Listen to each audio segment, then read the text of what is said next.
Hello everyone and welcome back to ड्यूनव academy.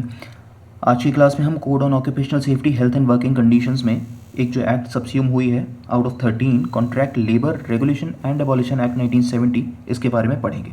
ये छोटी सी एक्ट है तो ये क्लास छोटी ही होगी। ओके, तो चैप्टर 1 प्रिलिमिनरी ये बताता है कि इस act contract labour regulation abolition act 1970 कहा जाएगा। पूरे इंडिया में ये लागू होगी और ये उस डेट से फोर्स में आएगी जब सेंट्रल गवर्नमेंट नोटिफिकेशन के ज़रिए बताएगा। ठीक है, अब इसमें एक और प्रोविज़न है कि अलग अलग डेट्स पर इस एक्ट के अलग प्रोविजंस को फोर्स में लाया जा सकता है। ओके, और ये एक्ट ओरिजिनली 1971 में फोर्स में आई थी।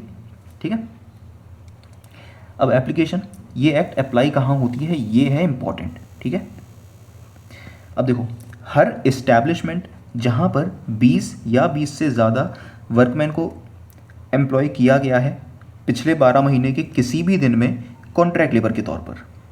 ठीक है, सीधी सीधी भाषा में कॉन्ट्रैक्ट लेबर समझते हैं। Contract labour basically permanent labour नहीं होते हैं। ठीक है, परमानेंट यानी कि उनका काम हमेशा नहीं चलता, कुछ पीरियड के लिए ही उनका काम होता है। इसका सबसे अच्छा एग्जाम्पल ले लेते हैं, ऑल्दो रियल लाइफ में वहाँ पर अप्लाई नहीं होती, बट जो घरों का कंस्ट्रक्शन होता है, हाउस कंस्ट्रक्शन होते हैं, पर्सनल हाउस कंस्ट्रक्शन जो होता है ना, वहाँ पर कुछ लेबर आते हैं काम करने के लिए, है ना, तो वो हमेशा तो काम नहीं करते, कुछ समय ही काम करते हैं, तो वो कॉन्ट्रैक्ट लेबर ही है। लेकिन ये एक्ट उन पर अप्लाई नहीं होती। पर्सनल जो घर बनते हैं ना, उन पर ये एक्ट अप्लाई नहीं होती है। तो हर इस्टेब्लिशमेंट जहाँ पर 20 से ज़्यादा वर्कमैन को एम्प्लॉय किया गया है पिछले 12 महीने के किसी भी दिन में एज अ कॉन्ट्रैक्ट लेबर, वहाँ पर ये अप्लाई होगी। और हर कॉन्ट्रैक्टर जिसने पिछले 12 महीनों में 20 या 20 से ज़्यादा वर्कमैन को एम्प्लॉय किया है, उस पर भी ये एक्ट अप्लाई होगी।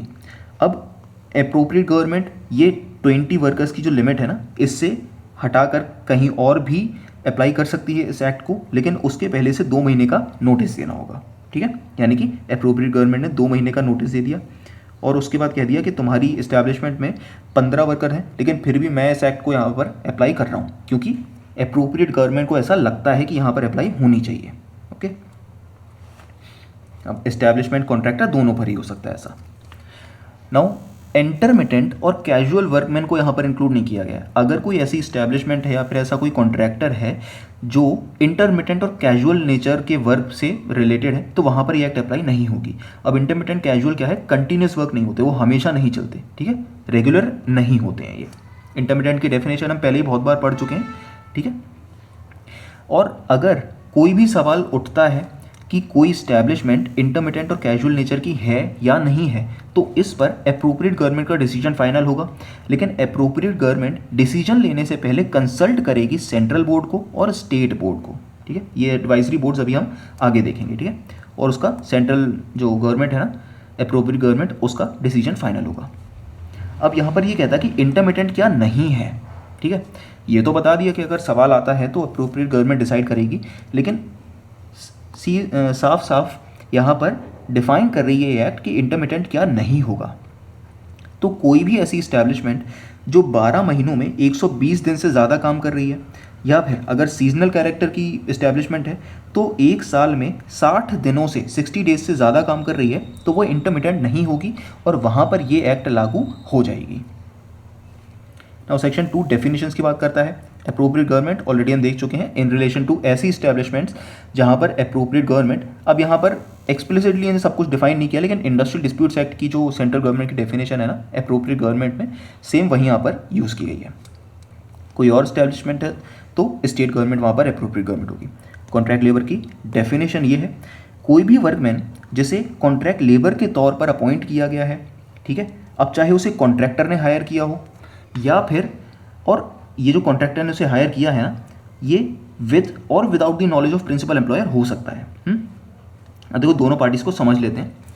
एक फैक्ट्री है, अब इसका एक है principal employer, PE, principal employer. इसका प्रिंसिपल एम्प्लॉयर रोज़ रोज़ काम नहीं करवा सकता, रोज़ वो लेबर्स को लेने के लिए नहीं जा सकता, या फिर रोज़ नहीं, मान लो ओकेजनली भी, अगर मान लो उसकी एक मशीन है और उसमें उसको पता है कि हर 10 महीने में या 9 महीने में उसका मेंटेनेंस ज़रूरी है, तो उसने एक कॉन्ट्रैक्टर को हायर किया है। ठीक है, कॉन्ट्रैक्टर, और उसने कॉन्ट्रैक्टर से कहा है कि तुम कॉन्ट्रैक्ट लेबर्स को हायर करके इस मशीन का मेंटेनेंस हर 9 महीने में या 10 महीने में करवाओ, ठीक है। अब ये कॉन्ट्रैक्टर हायर करता है कॉन्ट्रैक्ट लेबर को। अब प्रिंसिपल एम्प्लॉयर को इस बात से पता हो भी सकता है कि उसने कॉन्ट्रैक्ट लेबर को हायर किया है, या फिर नहीं भी पता हो सकता, ठीक है। विद और without the knowledge of principal employer, तब भी कॉन्ट्रैक्ट लेबर, जिस भी वर्कमैन को अपॉइंट किया गया है कॉन्ट्रैक्ट लेबर के तौर पर, उसे कॉन्ट्रैक्ट लेबर माना जाएगा। यानी कॉन्ट्रैक्ट यानी कि एक कॉन्ट्रैक्ट है कि इतने समय के लिए तुम काम करोगे, यहाँ पर 10 दिन 20 दिन 1 साल, तो कॉन्ट्रैक्चुअल होती है वो।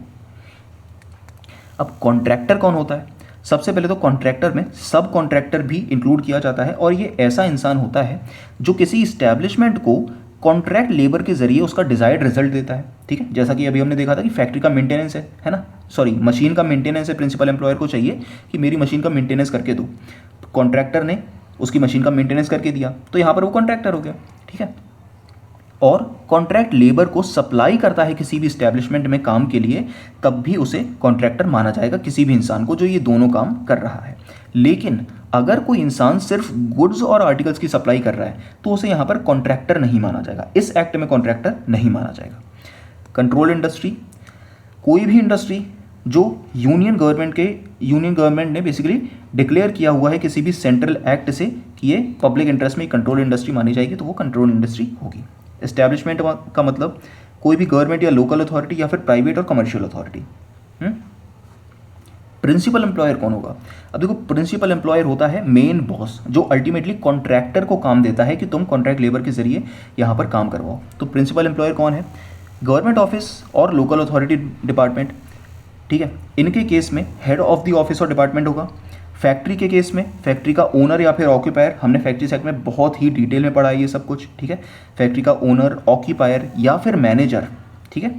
माइन के केस में उस माइन का ओनर या फिर एजेंट, कोई भी अदर एस्टैब्लिशमेंट अगर है तो उसमें जो भी उस एस्टैब्लिशमेंट के सुपरविजन और कंट्रोल के लिए जिम्मेदार है ना, वो वहाँ का प्रिंसिपल एम्प्लॉयर होगा। नाउ वेजेस की डेफिनेशन यहाँ पर इन्होंने अलग से डिफाइन नहीं की है, और इन्होंने सीधा बोल दिया कि पेमेंट ऑफ वेजेस एक्ट 1936 में जो वेजेस की डेफिनेशन है ना, वही यहाँ पर सेम मानकर चलो। वर्कमैन की डेफिनेशन, वर्कमैन मतलब कोई भी ऐसा इंसान, कोई भी पर्सन जिसे एम्प्लॉय किया गया है skilled, semi skilled, unskilled, supervisory, technical या फिर क्लेरिकल काम करने के लिए, ठीक है, फॉर हायर और reward, whether the terms of employment are expressed और इम्प्लाइड। अब देखो, एक्सप्रेस्ड मतलब कि हर चीज़ उन्होंने रिटर्न है और वो लिखी हुई है, ठीक है, कि तो हाँ, तुम जो भी यहाँ पर काम करोगे ना, उसके ये टर्म्स हैं, ये टर्म्स एंड कंडीशंस हैं यहाँ पर लिखी हुई हैं, ठीक है। इतना बड़ा है एक एम्प्लॉयमेंट कॉन्ट्रैक्ट है और इसमें सब कुछ लिखा हुआ है। इम्प्लाइड मतलब कि अंडरस्टूड है, वो लिखा नहीं है, लेकिन फिर भी आप इतने समझदार हो कि आप वो समझ सकते हो कि ऐसा होगा यहाँ पर।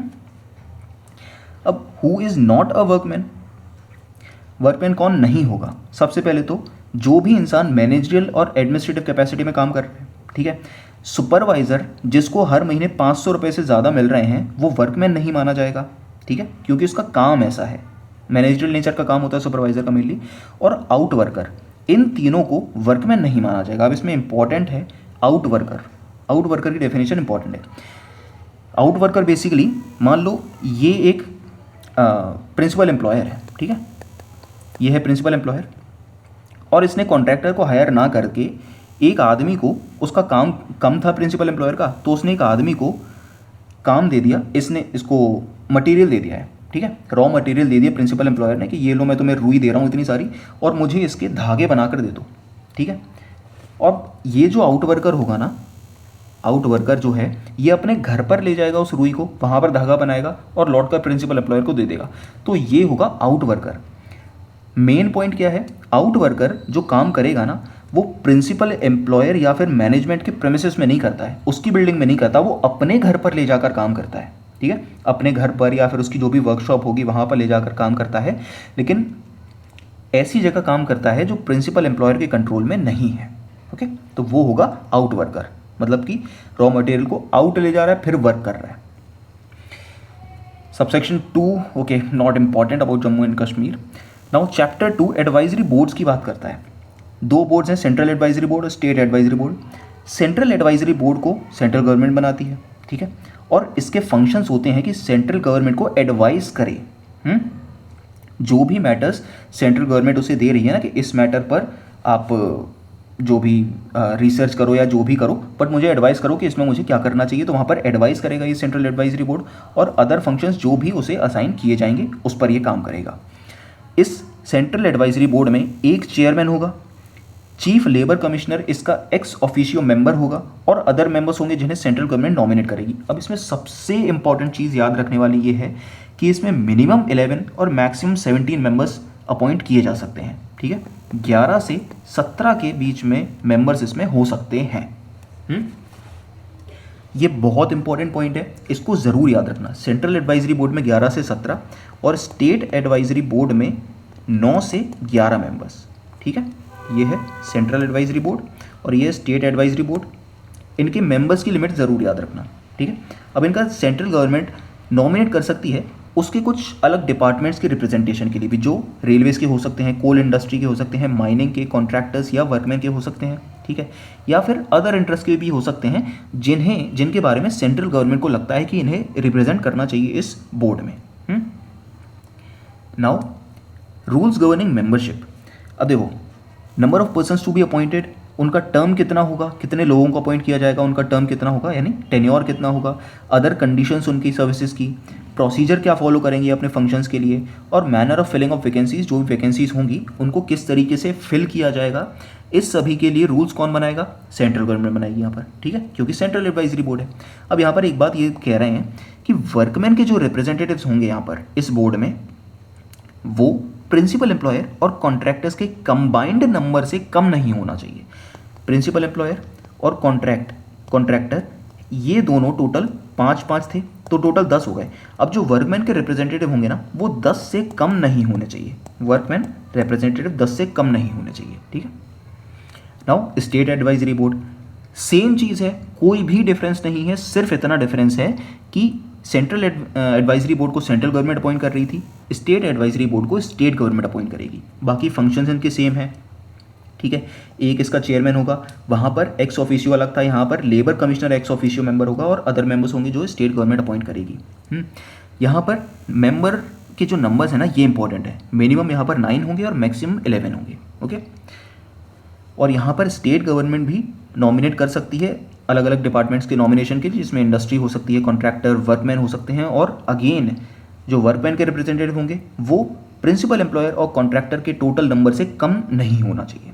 ठीक है, और इनके जो भी टर्म्स एंड कंडीशंस होंगी इस बोर्ड की, वो स्टेट गवर्नमेंट ही डिसाइड करेगी। सेक्शन 5 कहता है पावर टू कॉन्स्टिट्यूट कमिटीज़। अब देखो, ये जो बोर्ड्स हैं ना, सेंट्रल बोर्ड और स्टेट बोर्ड जो अभी हमने पढ़े हैं, ये लोग अपनी कमिटीज़ बना सकते हैं, सब कमिटीज़ बना सकते हैं, जितनी भी उनको ठीक लगती हैं उतनी बना सकते हैं अपने काम के लिए। अब ये जो कमिटीज़ बनेंगी ये सच टाइम और सच प्लेसेस पर मिलेंगी एज प्रिस्क्राइब्ड। जो भी प्रिस्क्राइब किया जाएगा उस जगह पर मिलेंगी और उस समय में मिलेंगी। इनको फीस दी जाएगी और अलाउंसेस दिए जाएंगे मीटिंग के लिए। ठीक है, और प्रोवाइडेड दैट कोई भी फीस नहीं दी जाएगी उस मेंबर को जो एक गवर्नमेंट ऑफिसर है या फिर officer of any cooperation establish by any law for the timing in force, यानी किसी भी स्टैट्यूट या लॉ के जरिए, किसी एक्ट के जरिए किसी कॉरपोरेशन को बनाया गया है, उसका ऑफिसर अगर इस मीटिंग में आया है तो उसे फीस नहीं दी जाएगी, और कोई गवर्नमेंट ऑफिसर आया है तो उसे भी फीस नहीं दी जाएगी। Now chapter 3 registration of establishment के बारे में बात करता है। जो एस्टैब्लिशमेंट कॉन्ट्रैक्ट लेबर को एम्प्लॉय कर रही है ना, उसका रजिस्ट्रेशन होना चाहिए। तो यहाँ पर अप्रोप्रिएट गवर्नमेंट ऑर्डर के जरिए अपॉइंट करेगी किसको। सबसे पहले तो अगर रजिस्ट्रेशन हो रहा है तो रजिस्ट्रेशन करेगा कौन, है ना, तो रजिस्ट्रेशन करेगा रजिस्टरिंग ऑफिसर। इसे गेजेटेड ऑफिसर होंगे गवर्नमेंट के, और इसकी लोकल लिमिट्स भी अप्रोप्रिएट गवर्नमेंट ही डिफाइन करेगी। रजिस्ट्रेशन ऑफ सर्टेन एस्टैब्लिशमेंट्स, अब मैंडेटरी एप्लीकेशन है। प्रिंसिपल एम्प्लॉयर जो होगा वो अपनी एस्टैब्लिशमेंट को रजिस्टर करने के लिए प्रिस्क्राइब्ड टाइम पीरियड में, यानी इसमें टाइम लिमिट दी नहीं हुई है कि आपको इतने दिन में एप्लीकेशन देनी है, बट गवर्नमेंट बताएगी रूल्स के जरिए। ठीक है, उतने टाइम में एक एप्लीकेशन देगा रजिस्टरिंग ऑफिसर को प्रिस्क्राइब्ड मैनर में अपनी एस्टैब्लिशमेंट के रजिस्ट्रेशन के लिए। ठीक है,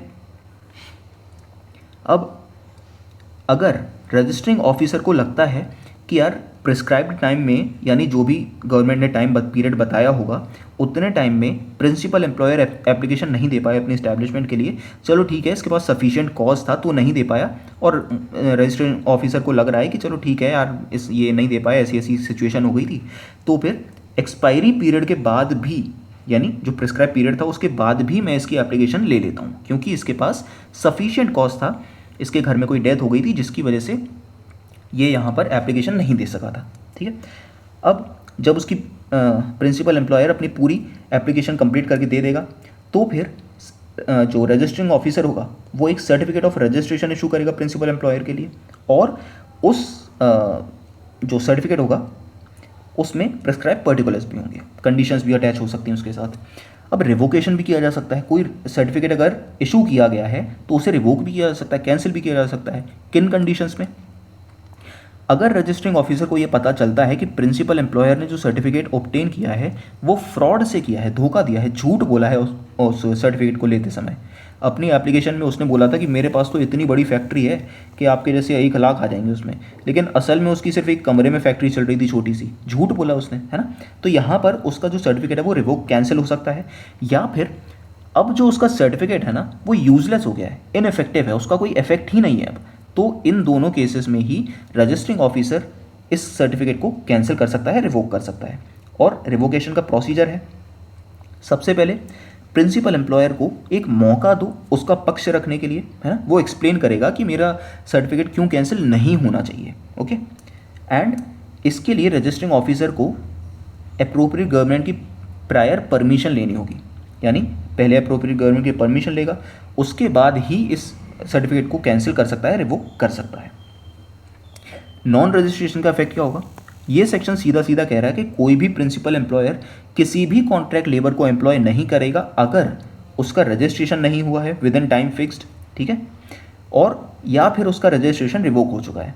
मतलब जब तक रजिस्ट्रेशन होगा, सर्टिफिकेट ऑफ रजिस्ट्रेशन होगा, तभी आप कॉन्ट्रैक्ट लेबर को एम्प्लॉय कर सकते हो, वरना नहीं कर सकते। सेक्शन 10 कहता है prohibition of employment of contract labour. अब यहाँ पर जो अप्रोप्रिएट गवर्नमेंट होगी वो सेंट्रल बोर्ड और स्टेट बोर्ड से एडवाइस लेने के बाद, कंसल्ट करने के बाद नोटिफिकेशन के जरिए कॉन्ट्रैक्ट लेबर को किसी भी इस्टेब्लिशमेंट में प्रोहिबिट कर सकती है, मना कर सकती है कि भैया यहाँ पर इस प्रोसेस या ऑपरेशन में कॉन्ट्रैक्ट लेबर काम नहीं करेंगे। अब ये करने से पहले अप्रोप्रिएट गवर्नमेंट इन चीज़ों का ध्यान देगी, ठीक है, क्या वो इस्टेब्लिशमेंट इंसिडेंटल और नेसेसरी नेचर की है, यानी कि जहाँ पर कॉन्ट्रैक्ट लेबर को अपॉइंट किया जा रहा है उनका जो काम है वो इस्टेब्लिशमेंट की मेन प्रोसेस जो है मैन्युफैक्चरिंग या बिजनेस ट्रेड जो भी प्रोसेस है उसको सपोर्ट करने के लिए है, वो ज़रूरी है, ठीक है, या फिर पेरियनियल नेचर की है, sufficient duration.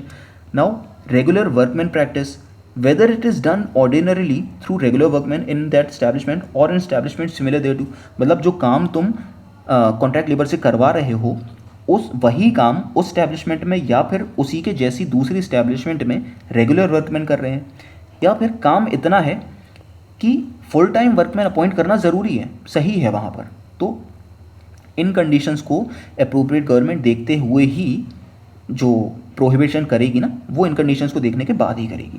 Now explanation, if a question arises whether any process or operation or any other work is of perennial nature, the decision of appropriate government shall be final। मतलब कोई भी प्रोसेस या operation पेरियनियल nature का है या नहीं है, साल भर चलता है या नहीं है, इस पर अप्रोप्रिएट गवर्नमेंट का डिसीजन फाइनल होगा।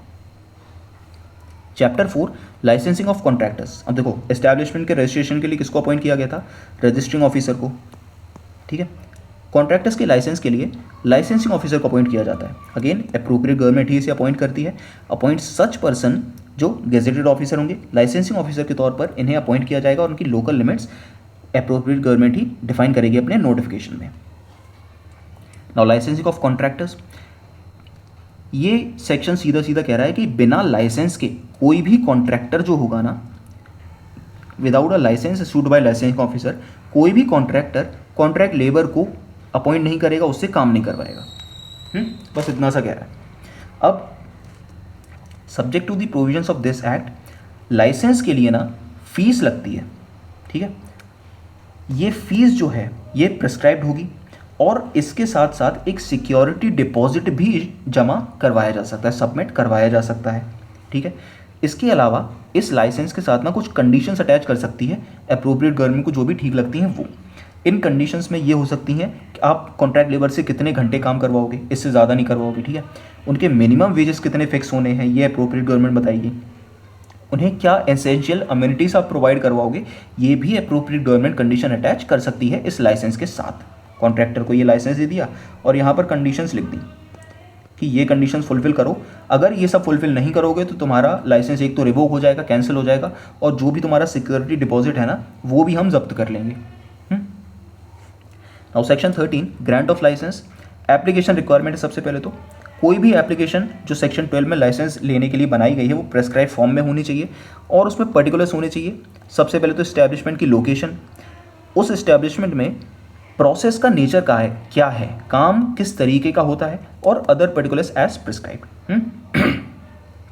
अब लाइसेंसिंग ऑफिसर की ये जिम्मेदारी बनती है कि जो भी उसे एप्लीकेशन दी गई है लाइसेंस के लिए, तो उस जगह पर ये इन्वेस्टिगेशन करे, सबसे पहले उस एप्लीकेशन के लिए इन्वेस्टिगेशन करे और जो भी उसे ठीक लगता है उस इन्वेस्टिगेशन में वो कदम उठाएगा।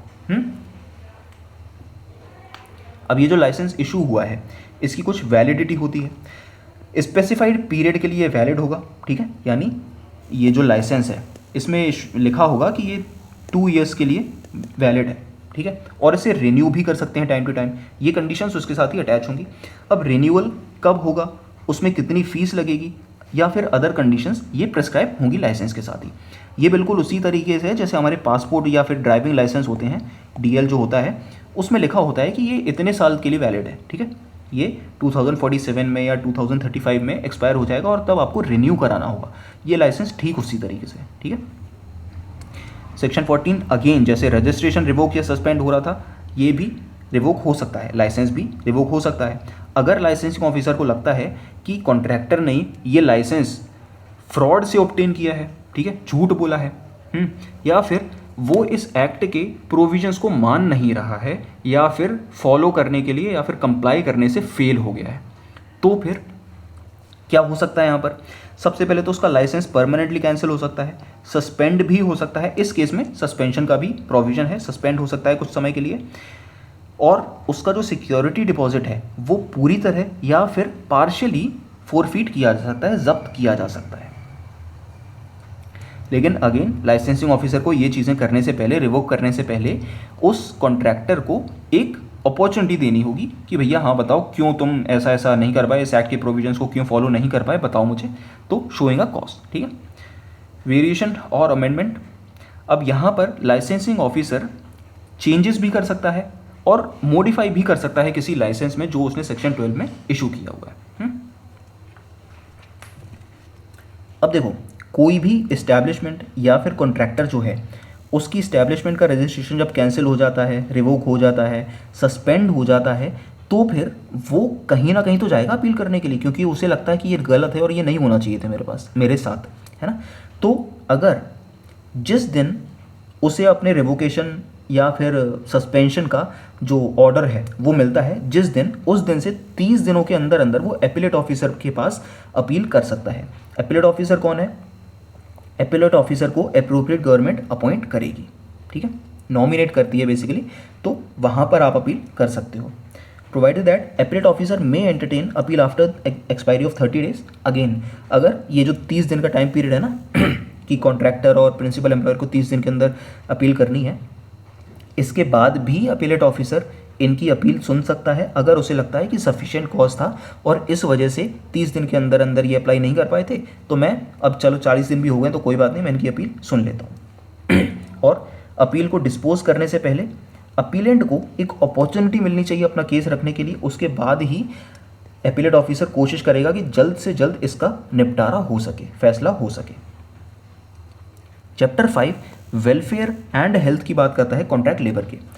ये सेक्शन कहता है, सेक्शन 16 कहता है कि जिस एस्टैब्लिशमेंट में 100 से ज़्यादा एस्टैब्लिशमेंट या फिर कॉन्ट्रैक्टर जो है, मेनली कॉन्ट्रैक्टर की ही बात करता है, जो भी कॉन्ट्रैक्टर 100 से ज़्यादा वर्कमैन को कॉन्ट्रैक्ट लेबर के तौर पर काम करवा रहा है ना, तो उसे कैंटीन बनवानी होगी उसके लिए, ठीक है। 1 और मोर कैंटीन हो सकती हैं, मिनिमम 100 यहाँ पर लिमिट है। अब हमने फैक्ट्रीज एक्ट में देखा था, फैक्ट्रीज एक्ट में देखा था हमने कि 250 वर्कर्स पर कैंटीन होनी चाहिए थी, है ना। यहाँ पर कैंटीन कितने पे, 100 पे। ये नंबर्स आपको याद रखने बहुत ज़रूरी हैं, ठीक है। सबसेक्शन 2 कहता है कि यहाँ पर अप्रोप्रिएट गवर्नमेंट रूल्स बना सकती है। क्या रूल्स बना सकती है, किस तारीख से पहले कैंटीन मिल जानी चाहिए, ठीक है। अप्रोप्रिएट गवर्नमेंट बोल देगी नोटिफिकेशन में कि भैया इस तारीख से पहले कॉन्ट्रैक्ट लेबर्स के लिए कैंटीन बन जानी चाहिए। कितनी कैंटीन बननी चाहिए ये भी बताएगी, उसमें क्या स्टैंडर्ड्स होंगे, कंस्ट्रक्शन कैसा होगा, अकोमोडेशन, फर्नीचर, अदर इक्विपमेंट्स, ये सभी बताएगी। और उसमें क्या खाना दिया जाएगा, किस तरीके से, उस खाने का स्टैंडर्ड क्या होगा, ये भी अप्रोप्रिएट गवर्नमेंट ही बताएगी। सेक्शन 17 कहता है रेस्ट रूम्स बनवा दो। रेस्ट रूम की एक कंडीशन है, अगर कॉन्ट्रैक्ट लेबर्स आपकी साइट पर रात को रुक रहे हैं, मतलब हो सकता है उनका घर इतना दूर हो कि वो अगर शाम को भी निकले, अपने वर्क आवर्स के बाद भी निकले, तब भी अपने घर नहीं पहुंच पाएंगे, है ना, तो उन्हें रात को रुकने की ज़रूरत पड़ेगी। अब अगर उन्हें रात को रुकने की ज़रूरत पड़ रही है तो फिर उनके लिए रेस्ट रूम्स बनवाए जाएंगे।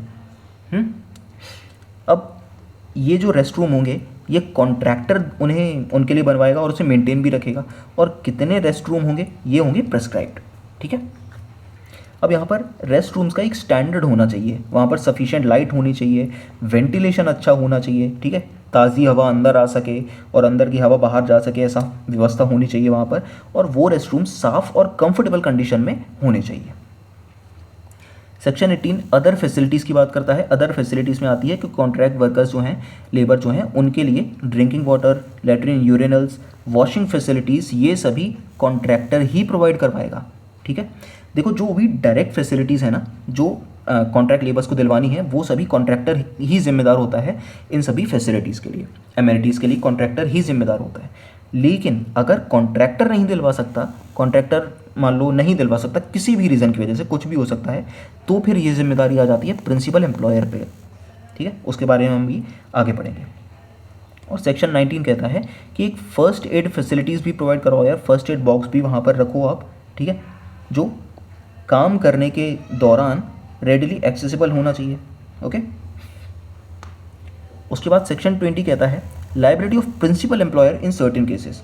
अब देखो जो भी अमेनिटीज़ अभी हमने पढ़ी हैं, कैंटीन हो गई, रेस्ट रूम हो गई, ड्रिंकिंग वाटर, लेटरिन और वॉशिंग फैसिलिटीज़, फर्स्ट एड की फैसिलिटी, ये सभी ओरिजिनली कौन देगा, कॉन्ट्रैक्टर देगा, है ना। अभी हमने देखा था कॉन्ट्रैक्टर जिम्मेदार है इसके लिए, लेकिन कॉन्ट्रैक्टर ये सब प्रोवाइड नहीं करवा रहा है, तो फिर ये जिम्मेदारी आ जाती है प्रिंसिपल एम्प्लॉयर के पास, जो मेन बॉस होगा उसके पास।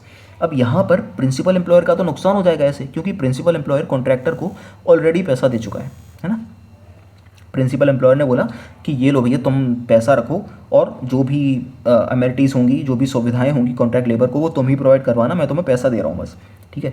कॉन्ट्रैक्टर ने उस समय बोल दिया था कि चलो ठीक है मैं करवा दूंगा, लेकिन उसने बाद में करवाया नहीं, तो इमीडिएटली तो प्रिंसिपल एम्प्लॉयर को ये सभी सुविधाएं कॉन्ट्रैक्ट लेबर को दिलवानी होंगी, लेकिन अल्टीमेटली वो इस पैसे को रिकवर कर सकता है कॉन्ट्रैक्टर से। कॉन्ट्रैक्टर और प्रिंसिपल एम्प्लॉयर के बीच में एक कॉन्ट्रैक्ट होगा जिसमें एक टोटल अमाउंट भी होगा, है ना, कि काम पूरा होने के बाद मैं तुम्हें इतना पैसा दूंगा, तो या तो उस पैसे में से डिडक्ट कर लो उस अमाउंट को, जो भी प्रिंसिपल एम्प्लॉयर सुविधाएं दे रहा है उस अमाउंट को डिडक्ट कर लो, या फिर ऐसा मानो, यानी इस तरीके से रिकवर करो कि कॉन्ट्रैक्टर को तुमने लोन दिया है, ठीक है। एग्जाम्पल के लिए प्रिंसिपल एम्प्लॉयर ने इन सभी फैसिलिटीज़ के लिए, canteen, rest room, drinking water, इन सभी के लिए टोटल 20,000 रुपये का खर्चा कर दिया, है ना। अब क्योंकि फाइनल पेमेंट वो कॉन्ट्रैक्टर को कर चुका है, तो फिर प्रिंसिपल एम्प्लॉयर के लिए ये 20,000 रुपये लोन की तरह हो जाएंगे, और ये लोन उसने दिया है कॉन्ट्रैक्टर को, और रिकवर भी लोन के तौर पर ही करेगा। Now responsibility for payment of wages, again core responsibility contractor की ही होगी, प्राइमरी रिस्पॉन्सिबिलिटी जो है वो कॉन्ट्रैक्टर की ही होगी, and before the expiry of such period, यानी जो भी पीरियड प्रेस्क्राइब होगा उसमें। अब यहाँ पर दो चीज़ें इंपॉर्टेंट हैं। सबसे पहले तो प्रिंसिपल एम्प्लॉयर एक रिप्रेजेंटेटिव को अपॉइंट करता है यहाँ पर, ठीक है। ये है प्रिंसिपल एम्प्लॉयर, तो ये है कॉन्ट्रैक्टर। प्रिंसिपल एम्प्लॉयर ने सारा पैसा दे दिया कॉन्ट्रैक्टर को कि तुम भैया कॉन्ट्रैक्ट लेबर्स को वेजेस जो है वो दे देना, लेकिन अब प्रिंसिपल एम्प्लॉयर कह रहा है कि अगर कॉन्ट्रैक्टर ने सारे पैसे उसको कॉन्ट्रैक्ट लेबर को नहीं दिए तो क्या होगा, तो फिर इसके लिए प्रिंसिपल एम्प्लॉयर एक रिप्रेजेंटेटिव को अपॉइंट करता है यहाँ पर, ठीक है। अब ये रिप्रेजेंटेटिव दोनों जगह से कनेक्ट होता है। जब भी ये कॉन्ट्रैक्टर वेजेस देगा कॉन्ट्रैक्ट लेबर को, तो फिर रिप्रेजेंटेटिव की मौजूदगी में देगा। रिप्रेजेंटेटिव सामने होगा तभी ये वेजेस डिसबर्स करेगा कॉन्ट्रैक्ट लेबर को। और ये रिप्रेजेंटेटिव की ड्यूटी होगी कि वो वेरीफाई करे कि कॉन्ट्रैक्ट लेबर को उनका सही अमाउंट मिल रहा है या फिर नहीं मिल रहा है। और कॉन्ट्रैक्टर की ड्यूटी क्या होगी? कॉन्ट्रैक्टर की ड्यूटी होगी कि वो ये इंश्योर करे कि वो रिप्रेजेंटेटिव की मौजूदगी में ही सारे वेजेस कॉन्ट्रैक्ट लेबर को दे रहा है। ओके, नाउ प्रिंसिपल एम्प्लॉयर की भी रिस्पॉन्सिबिलिटी है। अगर कॉन्ट्रैक्टर कॉन्ट्रैक्ट लेबर को पेमेंट नहीं दे पाता है, वेजेस नहीं दे पा रहा है, तो फिर ये जिम्मेदारी बन जाती है प्रिंसिपल एम्प्लॉयर की। या फिर कॉन्ट्रैक्टर ने ये किया कि मान लो कॉन्ट्रैक्ट लेबर को पर कॉन्ट्रैक्ट लेबर को 500 रुपये देने थे, लेकिन कॉन्ट्रैक्टर ने सिर्फ 400 दिए, अब 100 रुपये कम पड़ रहे हैं। ठीक है, तो यहाँ पर प्रिंसिपल एम्प्लॉयर ये 100 रुपये भी दे सकता है, डिफरेंस भी दे सकता है। और अगर कॉन्ट्रैक्टर ने पूरा ही अमाउंट नहीं दिया, ये 500 ही रुपये नहीं दिए पूरे, तो फिर प्रिंसिपल एम्प्लॉयर ये पूरे 500 रुपये भी कॉन्ट्रैक्ट लेबर को देगा।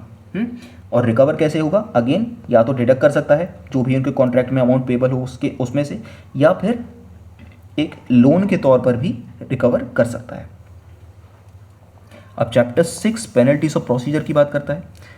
सेक्शन 22 में अगर किसी इंस्पेक्टर को उसकी जनरल ड्यूटीज़ करने से रोक रहे हो, ऑब्स्ट्रक्ट कर रहे हो, या फिर उसे रीजनेबल फैसिलिटीज़ जो इंस्पेक्टर को प्रोवाइड करवानी चाहिए वो नहीं प्रोवाइड करवा रहे हो, या फिर wilfully neglects to afford reasonable facility, तो फिर इस केस में आपको इम्प्रिजनमेंट हो सकती है जो 3 महीने तक की जेल हो सकती है, जिसमें फ़ाइन हो सकता है 500 रुपये तक का, या फिर दोनों भी हो सकते हैं। और specific act for obstruction, whoever does any of the following shall be punishable, willfully refuses, यानी मर्जी से उसने मना कर दिया कि मैं तुम्हें, इंस्पेक्टर ने डॉक्यूमेंट मांगे थे, रजिस्टर मांगा था चेक करने के लिए, और इसने मना कर दिया कि मैं नहीं दूंगा, जो कर पाओ वो कर लो तुम। ठीक है, या फिर prevents any person from appearing before or being examined by an inspector, inspector ने बोला कि मुझे इस कॉन्ट्रैक्ट लेबर से कुछ पूछताछ करनी है, कुछ बात करनी है, और जो कॉन्ट्रैक्टर था उसने मना कर दिया कि अगर मतलब कॉन्ट्रैक्ट लेबर से उसने मना कर दिया कि अगर तुम उसके पास गए, तुमने कुछ भी बोला तो फिर भूल जाना अपने पैसे। ठीक है, या फिर attempt to prevent any person from being appearing और बीइंग एग्जामाइंड, अगेन सेम चीज़ है। तो फिर इस केस में यहाँ पर अगेन 3 महीने तक की सज़ा हो सकती है, फाइन हो सकता है 500 रुपये तक का, या फिर दोनों हो सकते हैं। ठीक है, ये दोनों, इसमें जो इम्प्रिजनमेंट है ना वो हर केस में 3 महीने का ही है। फाइन ज़रूर 500 से 1000 रुपये तक का हो जाता है, बट इम्प्रिजनमेंट 3 महीने का ही है।